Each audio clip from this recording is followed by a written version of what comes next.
एक समय की बात है। राजा भर्तहरि अपने महल में सुख शांति से शासन कर रहे थे। एक दिन वह शिकार खेलने के लिए जंगल में गए। जंगल में उन्होंने एक बहुत ही सुंदर हिरण को देखा। उसकी सुंदरता से मोहित होकर राजा ने उसका पीछा करना शुरू कर दिया। राजा भर्तहरि ने हिरण पर तीर चला दिया। घायल हिरण भागता हुआ एक साधु के आश्रम में पहुंचा।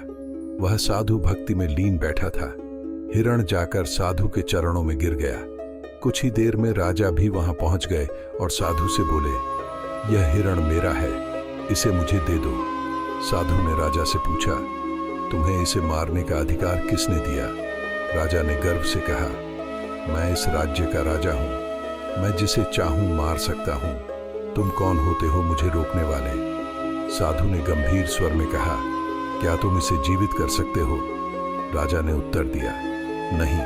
तब साधु ने कहा, जब तुम जीवन नहीं दे सकते तो तुम्हें मृत्यु देने का भी कोई अधिकार नहीं है। राजा यह सुनकर स्तब्ध रह गए। साधु ने अपनी शक्ति से हिरण को जीवित कर दिया। यह देखकर राजा भर्तहरि साधु के चरणों में गिर पड़े और क्षमा मांगने लगे। उन्होंने साधु से विनती की, मुझे अपना शिष्य बना लीजिए, मुझे भी यह ज्ञान प्राप्त करना है।